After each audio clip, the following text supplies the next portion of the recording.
Hello. Today is Saturday, July 18th, 2026. Here is your daily signal.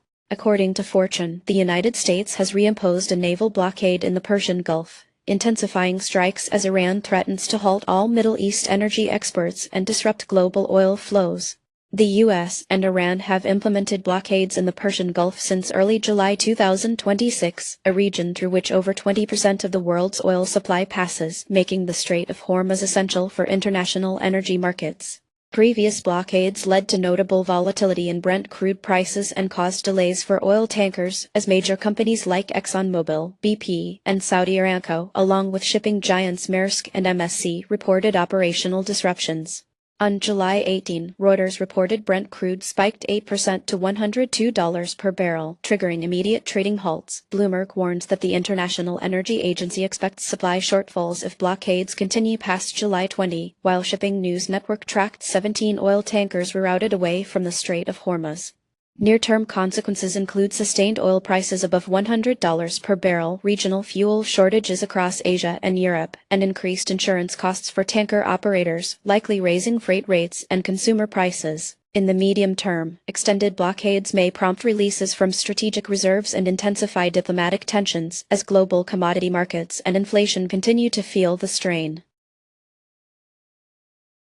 Next, on to the political and legal challenges facing U.S. election integrity and media freedom. The Associated Press reports that President Donald Trump used a primetime address to publicly cast doubt on U.S. election legitimacy, while the New York Times battles the Justice Department in court to quash subpoenas against its journalists, a major moment for press freedom.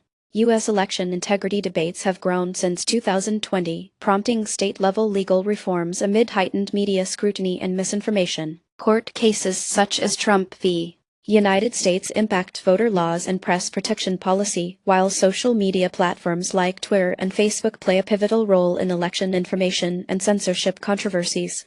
A federal appeals court recently struck down a state voter ID law, citing suppression effects, and Reuters confirms the Department of Justice has launched a probe into online election misinformation networks.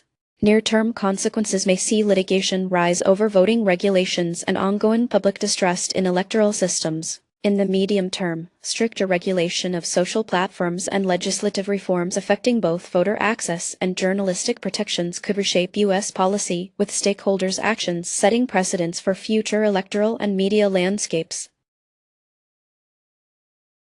Now to technological breakthroughs in molecular nanotechnology workstations. Next Big Future highlights a series of major advances, including proof-of-concept demonstrations for picking and placing carbon dimer molecules and the unveiling of scalable tools using inverted-mode STM. Molecular nanotechnology workstations are unlocking precise atomic-scale fabrication with rapid advances since 2020 thanks to AI-driven control systems and high-resolution microscopy. Commercialization efforts are accelerating, targeting biomedical, semiconductor, and materials sectors, with recent patents by tech giants reflecting surging industry interest. IBM Research and MIT Center for Bits and Atoms have pioneered workstation platforms and collaborated on nano design, and key figures like Dr. Eric Drexler and Dr. Sumita Mitra lead innovation efforts.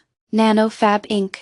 launched its GigaMatter workstation on July 17, 2026, while the National Science Foundation has announced $20 million in funding for startups, and Quantum Nanolabs filed a patent for a real-time molecular assembly interface.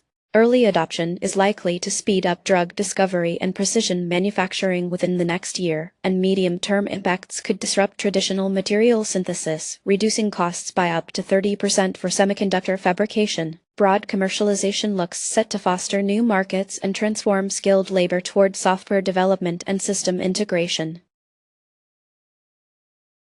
Now, onto the markets. International equities were mostly lower, with Netherlands posting the steepest decline at a day-over-day loss of nearly 1.3% and China large cap also sliding by 1.2%. India bucked the trend with a modest gain, and Indonesia led with a 1.7% rise.